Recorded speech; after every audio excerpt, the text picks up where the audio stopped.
For Madison homes, solar panels aren't your only option for capturing the sun's energy.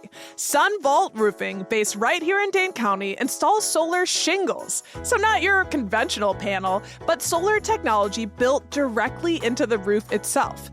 It's designed to blend in visually, and it's the perfect option for homeowners already thinking about getting a new roof. Y'all get the most out of that old roof. See what solar shingles look like on real Madison homes today at sunvaultroofing.com. This is Your City Could Be Better, because it could be. I'm David Plotz. If you love your city and still complain about it, you're in the right place. Ali Vallarta, does homelessness look different in Salt Lake City than it does in other cities? I don't think so. I mean, I haven't lived in a lot of American cities, but numbers are on the rise, wealth gap climbing up. It's dangerous in the winter when it gets cold here. It can be even more dangerous in the summer when it gets hot. I think we all kind of know what the faces of people experiencing homelessness are. Like, we've seen those stats for decades now. A lot of people who are veterans, a lot of people who've experienced sexual assault, a lot of people who were recently housed more and more, like just couldn't afford rent, got priced out. So yeah, it's a growing problem in every city. Utah is bidding to become the site of one of the most ambitious and controversial public policy experiments in America. The state of Utah is planning to build a 16-acre, quote, homeless campus. I'm not sure who calls it the homeless campus, but we're going to call it the homeless campus on the outskirts of Salt Lake City, where homeless people with mental illness or addiction issues primarily could be housed and in many cases involuntarily committed. The homeless campus mega shelter, which could potentially house 1,300 people, which is about a quarter of Salt Lake's homeless population, is the brainchild of conservative think tanks aligned with Silicon Valley. And it's an idea that is very much being embraced by lots of people in the Trump administration. So I'm David Plotz, CEO of CityCast, and I'm joined by Ali Vallarta, the host of CityCast Salt Lake. Ali, welcome to Your City Could Be Better. It's good to be here. I agree that our city could be better. Yeah, your city could be better. I mean, I've been to Salt Lake. It's pretty cool, though. But tell us a little bit about what this homeless campus would be like, where it would be built, and when it might open. Yeah, there's so much that we don't know. What we know, like you mentioned, they're aiming for 1,300 beds. And you called it a campus. We've heard it called an institution, a mega shelter. Some folks have referred to it as an internment camp. The goal is to have this thing open by 2027, which is really ambitious because this is a really expensive project. And we're not even certain where all this money is going to come from. We're looking at $75 million to build this facility and then an additional $34 million a year to operate. It's to be built on the west side of our city, which every city has these, right? The neighborhood where all the, quote, undesirable projects get dumped. For us, that's the west side.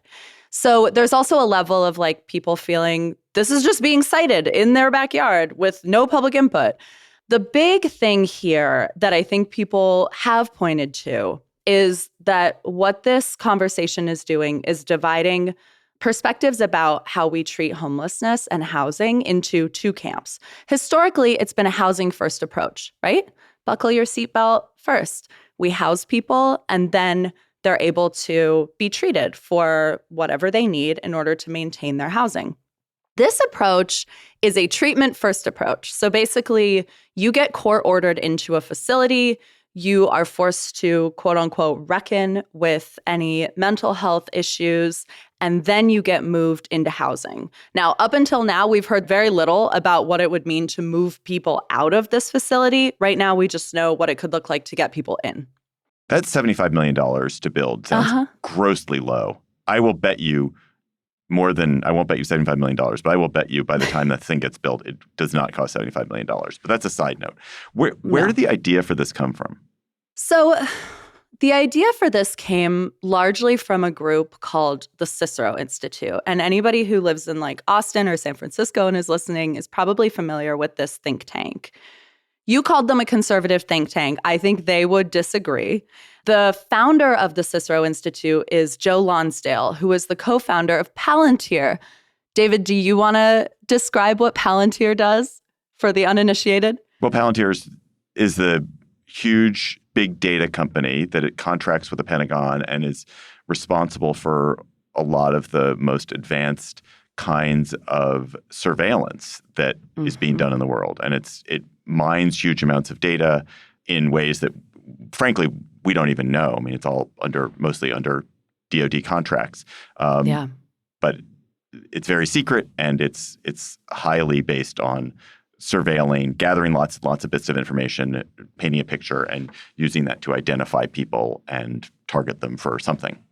Building a surveillance ecosystem for the U.S. government. So I think that's related because basically leaders from this think tank gave this presentation to the Utah Homeless Services Board. And they are seen, and I think rightly so, as sort of the architects of the idea to build this shelter. And there were 4 things in this presentation that raised the hackles, I think, of journalists in the room and also longtime homeless providers in the room. So the first thing is, this is all based around the idea of involuntary civil commitment, which already exists in Utah. I'm guessing this exists in DC. Basically, the idea that if you believe someone is a threat to their own safety, you can court order them to 24 hours of being held. And then after the court decides their future. Does that sound familiar? Yeah, absolutely. Yeah. And so what this would do that's different, because right now we have civil commitment in Utah. There are probably people who are already experiencing homelessness here who have been civilly committed all over the place. This would turn civil commitment into a place. And I think that is, for me, the top line of this project is that's the big change to how we think about civil commitment. The other big change to how we think about civil commitment, which is involuntary, is that, I interviewed someone, Devin Kurtz, who works for this think tank, was involved in putting together these notes and this presentation. And he said that we need to think about civil commitment in terms of violations of the social order.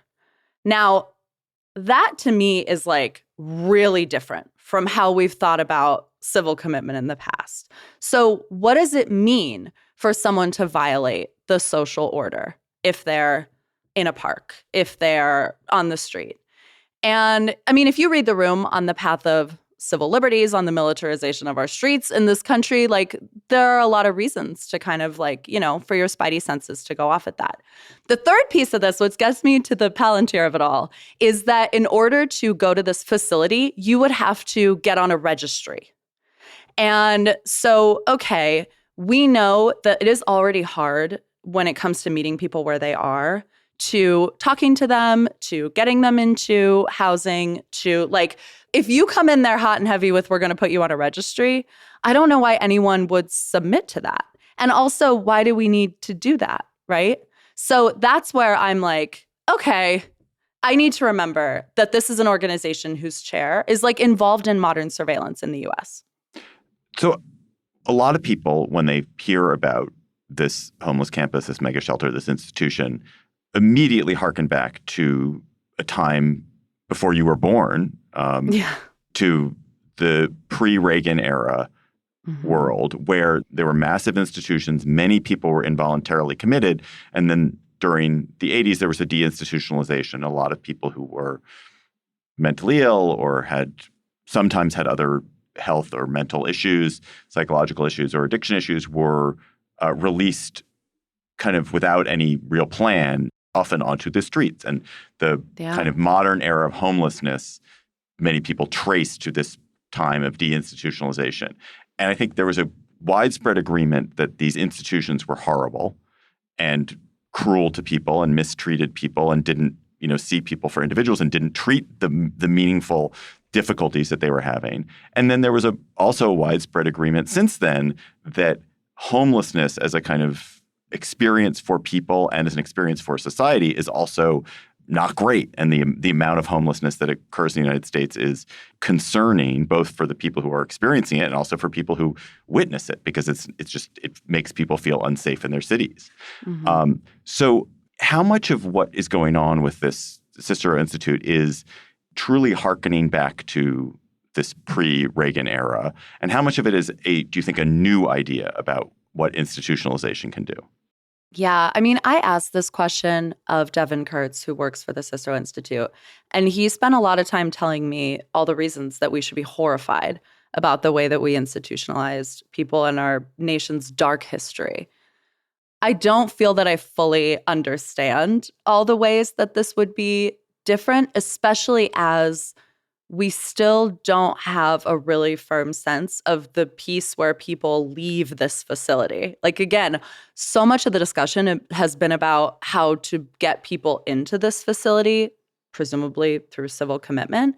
But there hasn't been a lot of conversation about investing in getting people out, right? Like, is this a 3-day stay or longer? Those are the questions that are up in the air. And I think that's where people really want answers, maybe before they decide entirely how they feel about this project. But also your point about like, this is only going to cost $75 million. What about the back half of this whole experiment, which is getting people housed? And, you know, all states, all places could do better when it comes to mental health. Right now in Utah, we've got kind of a leadership vacuum on that issue. So there were 2 legislative audits that were ordered earlier this year. They looked at the Department of Corrections, jails and prisons, and they looked at the Department of Health and Human Services. They are scathing. Like, they point to a situation where right now in our state, we aren't leading well on mental health in the state-run facilities that we've already got. And inmates feel abandoned when it comes to their mental health. There was someone who took their own life in our prison. Like, the system is already flawed and inadequate. And so are we in the best position to build a new mental health facility? Like, who's going to lead on that, practically speaking? Our record's not good. That's a really good point, that we already are trying this in the state of Utah and we don't do it very well. And so it's to add a whole new facility and a whole new method seems risky. I guess I wonder what homeless experts in Salt Lake City say about whether it makes sense to kind of bifurcate the population of people who are homeless into the sort of the economically unhoused, people who, because of, you know, the impossibility of affording housing in Salt Lake City and other cities, find themselves homeless, and people who are suffering from significant mental problems or criminal justice problems that make it hard for them to even participate in society. And that is it misguided to try to figure out a different solution for that second group in the way that the Cicero Institute seems to be trying to do? Yeah. I do think already those 2 groups, like the middle of that Venn diagram is people who are experiencing chronic homelessness. That's already kind of been broken out and considered. You've been in news and media for a long time, David. So do you remember back in, I don't know, maybe 2007, there were all these headlines that Utah solved homelessness? Yes. Which is an ambitious headline. And, you know, one that an editor would definitely greenlight if there was good data there. There was even like a story from Jon Stewart about how Utah had solved homelessness. And that whole experiment, what actually happened there is that the state and the county and the city all came together and they put together a list of the 17 people who were experiencing chronic homelessness. They basically looked at like, who are these individuals that end up on the street time after time, year after year? And they created a system to house them with wraparound services. And it was massively successful. It had like an over 90% retention rate, that program. And that's what led to those headlines. So we've already kind of like desegregated that data. And we've already tried a program that kind of worked and kept people housed while we look, you know, upstream at some of the bigger, more chronic issues that lead to homelessness. And those 3 properties that they created then are still up and running, and they are still all at capacity. And we know that our permanent supportive housing programs are really effective. So I think people in the room for this presentation who have been doing this work for decades are like, before we move on to some new project, some big development that's going to cost a ton of money, what if you took $100 million and invested it in permanent supportive housing, in these systems that we know work? Let's try that first. Right. For 1 year. Right. So they built all this permanent supportive housing back in between 2005 and 2015. It worked. It got chronically homeless people housed, but they didn't keep building it. And every year more people find themselves in that situation for a variety of reasons. And in fact, in Salt Lake, your population of unhoused grew 18% last year. So unless you keep adding housing supply for that program, you were just not addressing the problem. Yeah. And I think like, look, if the governor were here, if Devin Kurtz were here, if we were all in this room together, we would all agree that we want to solve homelessness. Like, I think we are all bringing that to the table.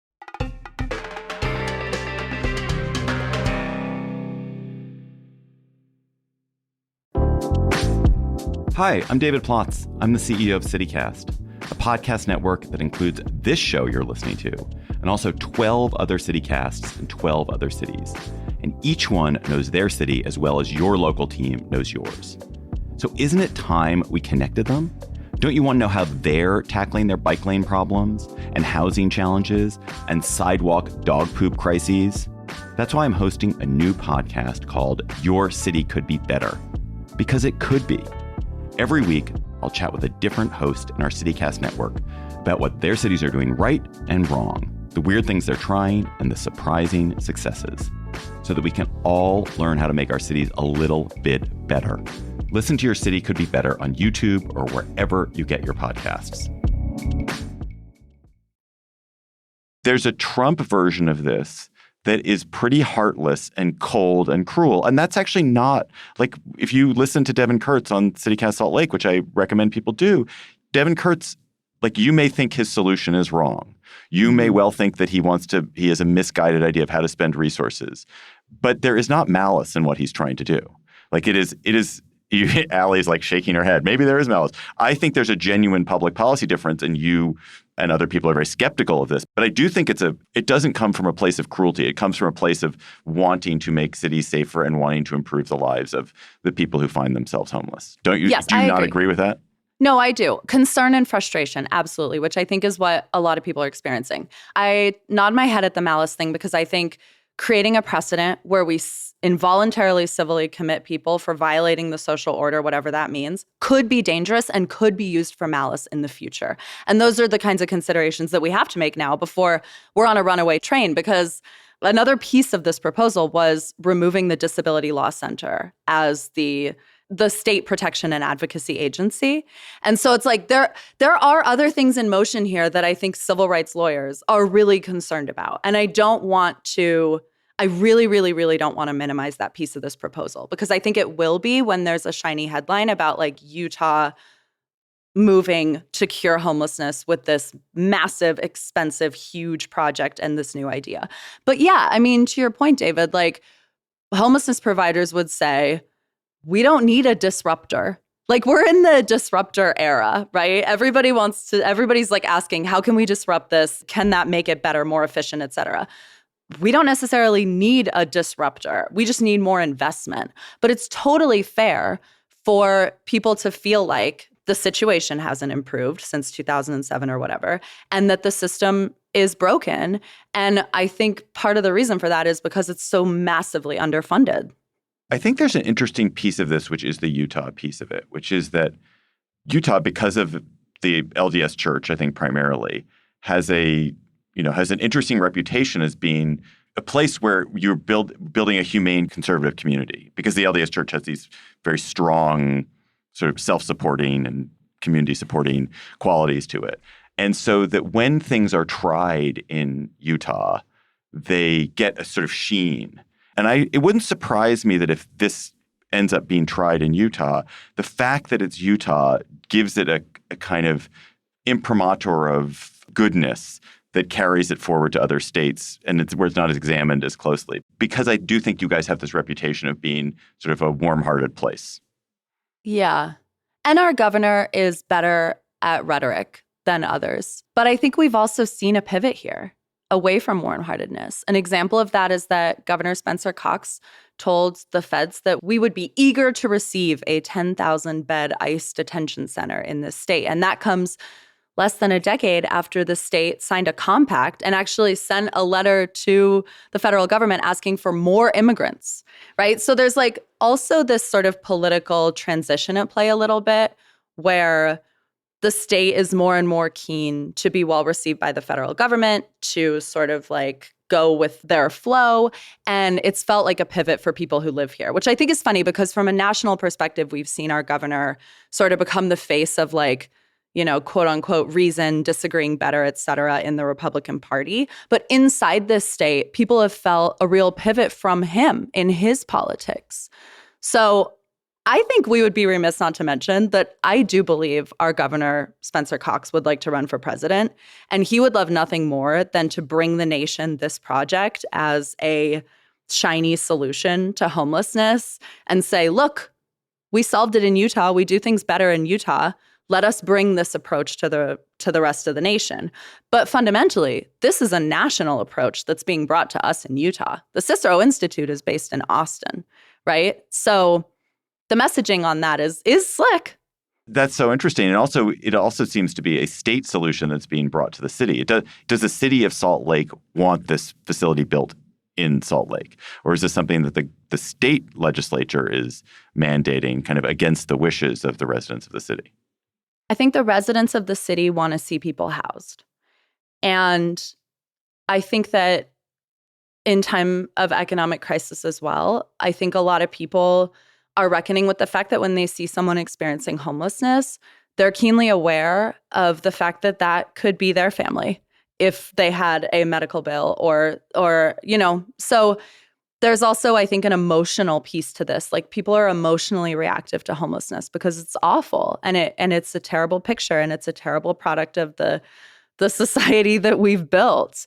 I think people in Salt Lake City would like to see the state looking upstream at solutions, building more affordable housing, raising the minimum wage, like actually talking about poverty and not trying to disentangle poverty from homelessness in those conversations, which I think we can demand our elected officials do right now because they all are like running around trying to get a tattoo of the word affordability on their arm. And so this is like the time to bring them this issue and ask for like a real systemic solution.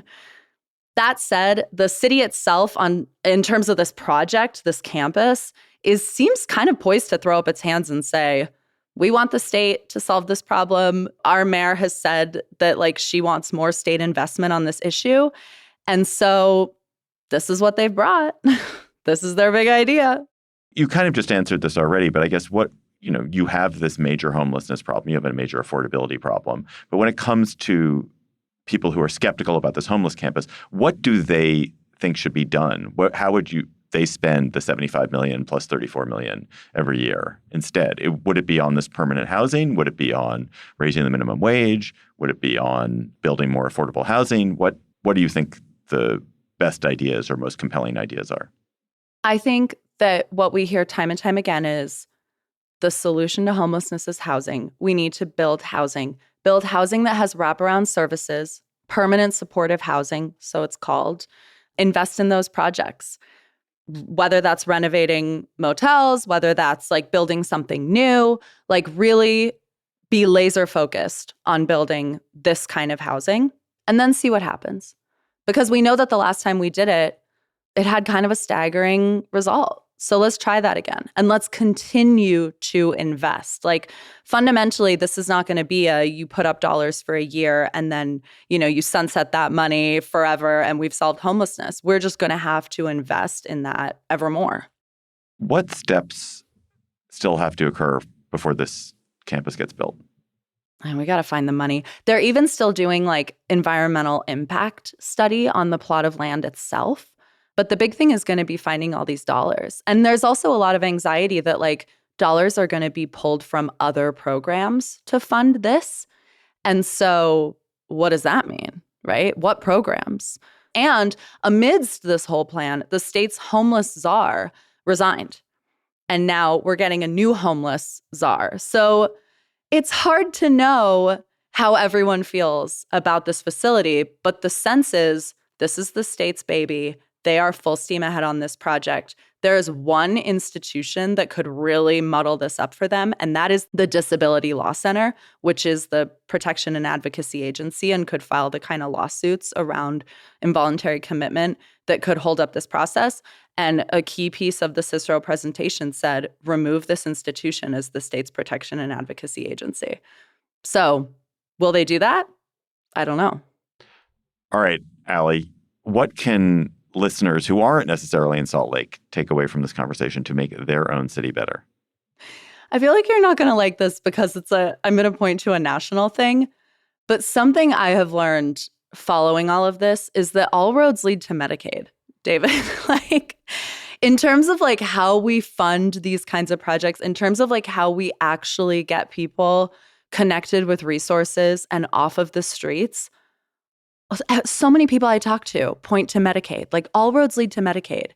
And I think that's the thing that's so interesting about all of this to me is like some of the same voices behind this project are also behind cuts to Medicaid when it seems like that's the apparatus that could fund all of this or be a huge resource.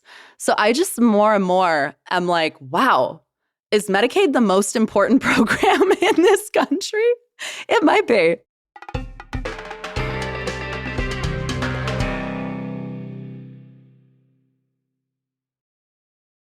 Okay, let's change gears entirely and go to our second segment, the word on the street segment.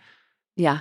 So, Allie, word on the street is that Salt Lake City has home cafes. What is a home cafe? Is that true? Have you been there? Can I go? Yes, I went to one. So someone opened a home cafe just like down the street from me. And his name is Joe. He is like a longtime barista in Salt Lake City, really respected in the coffee community, and decided to turn his living room into a coffee shop with approval from his roommate. And people have been frequenting this place. So you go on Google Calendar, you book a 15 to an hour long slot to go get a gorgeous cup of coffee. And he calls it like kind of his research and development kitchen. Like he tries new recipes and new flavor profiles and whatever. But it's such a clever idea and it's really taken off. And now we're told that there will be a new home cafe opening in Salt Lake City. And we've got a home non-alcoholic bar open in Salt Lake City. That's also someone's living room and a living room vegan barbecue place.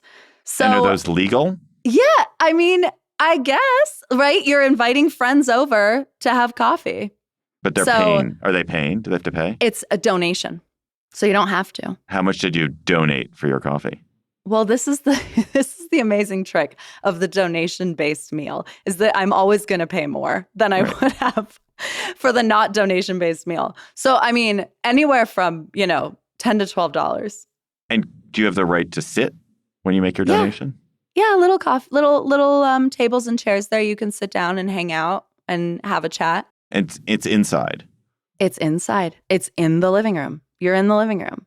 It's like, come on over and have a cup of coffee. I love this idea, but I'm just wondering if I were Joe's neighbor, would I love this idea? I would have thought that there would be significant annoyance from people who live next door to Joe or who, live in the apartment below Joe, who are like, what the heck is going on? That's like a very American thing to be worried about. And I think it's very fair. One of the reasons I'm so delighted by the home cafes is that I feel like it really turns our whole the US is the country where we build giant bedrooms and tiny living rooms. Like we love our private space. And it kind of turns that individualism on its head a little bit of just inviting people over and into your home and into your space. You could also argue that it's a reaction to the sheer cost of per square foot of renting space to open a coffee shop or open a bar. But there is something cool about just trusting the process and like having faith in the idea that people who come and find you because they want to try your absolutely banging peanut butter latte will behave well. Right. And so far that experiment has played out. And I'm like, more of that. Because we've been sat here talking about homelessness this whole time. And like, what if we brought that kind of ideology to more of the issues in our community? Yeah, I think that's a totally beautiful thought. And I think you're absolutely right that it relies on a kind of expectation of communal behavior that you think people will not live up to, but actually they will live up to it because you've invited them to be their best selves. You've invited them to be a guest, to go be a guest in someone's home. You're a guest in someone's home. You behave yourself. You were like gracious. Yeah. You're in a way making it a private space causes you to behave much better than you would if it were a restaurant and you were engaged in an economic transaction, which is like, I paid for that.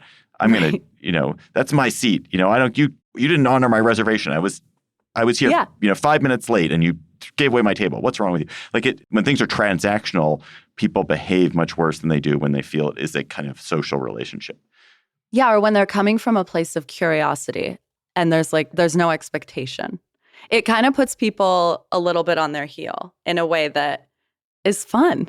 Like now I want to open a home cafe and just to see the kind of people that would come through the door and how they would act.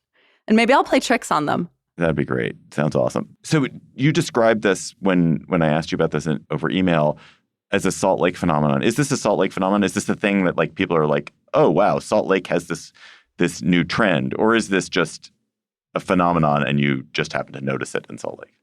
I have no idea. I've only ever been inside someone's home, like restaurant or to like a home cafe in other parts of the world. I've never done it in another U.S. city. But I'm curious. I feel like, reply to this episode. Let us know if there's a home cafe in your city, because I want to know if this is like I haven't seen the New York Times trend piece, but maybe it's coming.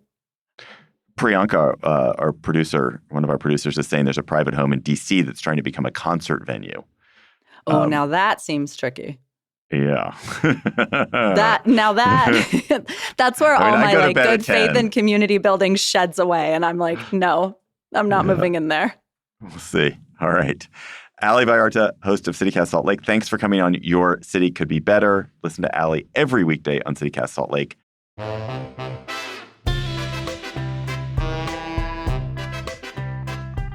That is all for today's episode of Your City Could Be Better. I'm your host, David Plotz. Our producers were Lizzie Goldsmith, Priyanka Tilve, Ali Vallarta, and Emily Means. Our music is by Carl Christensen. If you are enjoying the show, why not tell your friends, rate the show, and leave us a review wherever you get your podcasts.